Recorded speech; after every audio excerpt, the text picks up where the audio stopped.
Ramanna music cine lovers కి పెద్దగా పరిచయం అక్కర్లేని పేరు. మంగ్లీ బోనాల పాటతో ఫేమస్ అయ్యి సినీ సింగర్ గా మంచి ఫాలోయింగ్ సంపాదించుకున్న ఆమె ఇప్పుడు ఏపీ పాలిటిక్స్ లో హాట్ టాపిక్ గా మారారు. రథసప్తమిని పురస్కరించుకొని అరసవెల్లిని సందర్శించుకున్న ఆమెకు అక్కడ లభించిన ట్రీట్మెంట్, ఆమె పెద్ద వివిఐపీలా కేంద్ర మంత్రి ఆమెను రిసీవ్ చేసుకోవడంపై తెలుగు తమ్ముళ్లు మండిపడుతున్నారు. వైసీపీ గద్దె దిగగానే మాటా పాటా మార్చిన మంగ్లీపై సోషల్ మీడియాలో టీడీపీ కేడర్ ఒక రేంజ్ లో విరుచుకుపడుతుంది. ఆ క్రమంలో వివాదరహితుడైన రామ్మోహన్ నాయుడు కూడా సొంత పార్టీ వారికే కార్నర్ అవ్వాల్సి వస్తుంది. అసలు దీని వెనుక ఫ్లాష్ బ్యాక్ ఏంటి?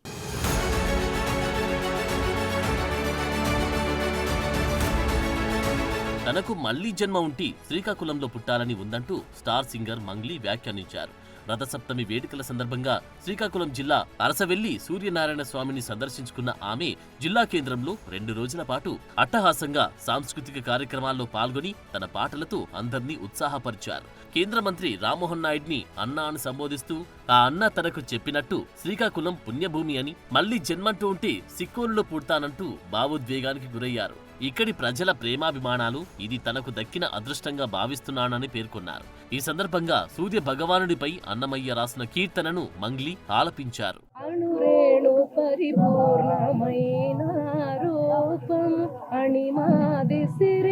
అంజనాద్రిమిది రూపము అణురేణు పరిపూర్ణమైన రూపము. నిజంగా శ్రీకాకుళం జిల్లా అనేది పుణ్యభూమి లాగానే అన్న చెప్పినట్టు, అన్న ఆధ్వర్యంలో చేసినటువంటి ఈ సూర్య భగవానుడి రథసప్తమి వేడుకల్లో నేను పాల్గొనడం చాలా సంతోషంగా అనిపిస్తుంది. నేను చాలా అదృష్టంగా భావిస్తున్నాను.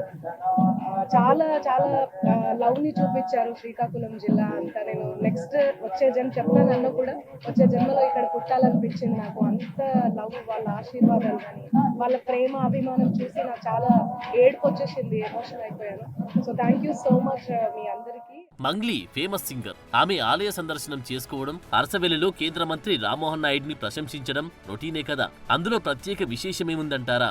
అక్కడే ఫ్లాష్ బ్యాక్లు బయటకు తీస్తోంది పసుపు సైన్యం. అనంతపురం జిల్లా గుత్తి మండలం బస్నేపల్లి తండాకు చెందిన సత్యవతి మంగ్లీ రాథోడ్ బోనాల పాటలతో ఫేమస్ అయ్యారు. బేస్ వాయిస్ తో శ్రోతలను ఉర్రూతలూగించేలా పాటలు పాడుతూ ఫ్యాన్ ఫాలోయింగ్ పెంచుకున్నారు.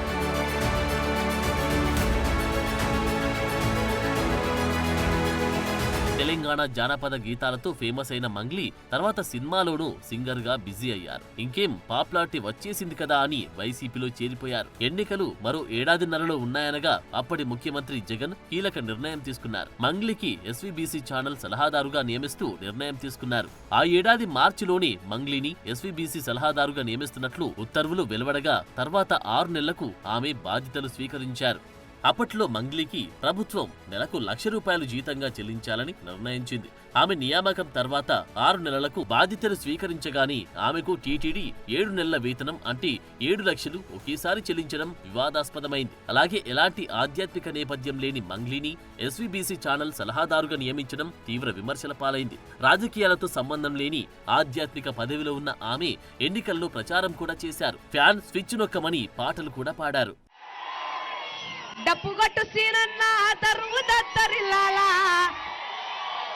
ఒకటై ఊరంతా fan fan fan fan fan కట్క 11వ తారీఖున పోయి మీరు ఫ్యాన్ మీద ఇట్లా వేలు పెట్టండి, చల్లగా ఏసీ లాగా గాలి వస్తుంది. ఫ్యాన్ వచ్చిన తర్వాత మనం చల్లగుంటాం 5 ఏళ్ళు.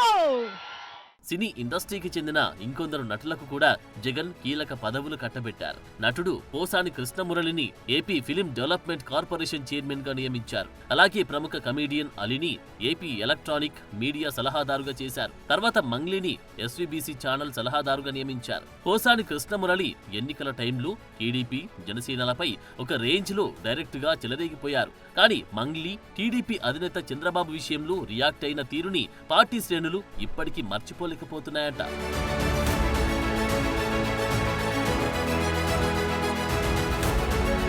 వైసీపీ హయాంలో కొందరు టీడీపీ వీరాభిమానులు వైసీపీ పేరు ఉచ్చరించడానికి కూడా ఇష్టపడలేదు. ఆ విషయం బహిరంగంగా చెప్పినందుకు దాడులకు గురయ్యారు. ఒకరిద్దరు కార్యకర్తలు హత్యకు కూడా గురయ్యారు. ఎన్నికల ముందు కొందరు టీడీపీ నాయకులు ప్రచారం కోసం మంగ్లీకి పెద్ద మొత్తంలో రెమ్యునరేషన్ ఆఫర్ చేసి చంద్రబాబు గురించి పాటలు పాడమని అడిగారంట.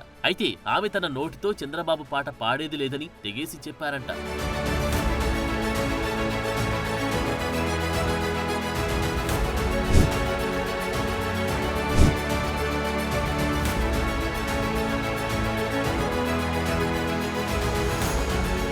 ఆ ఫ్లాష్ బ్యాక్ లో గుర్తుకు చేసుకుంటున్న టీడీపీ క్యాడర్ ఇప్పుడు మంగ్లీ ఏ ముఖం పెట్టుకుని టీడీపీ నేతల భజన చేస్తుందని మండిపడుతున్నారు. సోషల్ మీడియాలో ఆమెను టార్గెట్ చేస్తూ పోస్టులు హల్చల్ చేస్తున్నాయి. పనిలో పనిగా కేంద్ర మంత్రి రామ్మోహన్ నాయుడుపై కూడా విసురులు విసురుతున్నారు. మంగ్లీని అరసవెల్లిలో తనతో పాటు దర్శనానికి తీసుకుపోవడంతో ఆగ్రహం వ్యక్తం చేస్తున్నారు. టీడీపీ అధినేతపై పాట పాడడానికి డబ్బులు ఇస్తామన్నా పాడకుండా జగన్ పై అంత అభిమానం చూపిస్తూ ఎన్నికల ప్రచారంలో పాటలు పాడిన ఆమెకు కేంద్ర మంత్రి అంత ప్రాధాన్యత ఇవ్వడం ఏంటని క్యాడర్ ప్రశ్నిస్తోంది. అటు మంగ్లీ అరసవెల్లిలో వచ్చిన పని చక్కగా కానిచ్చుకు వెళ్లిపోయారు. ఇటు సెంట్రల్ మినిస్టర్ సొంత పార్టీ వారికి బుక్కవాల్సి వస్తుంది పాపం. ఎంకి పెళ్లి Subbi చావికి వచ్చిందంటారు.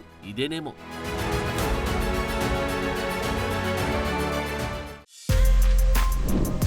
For more videos like this, subscribe Big TV channel.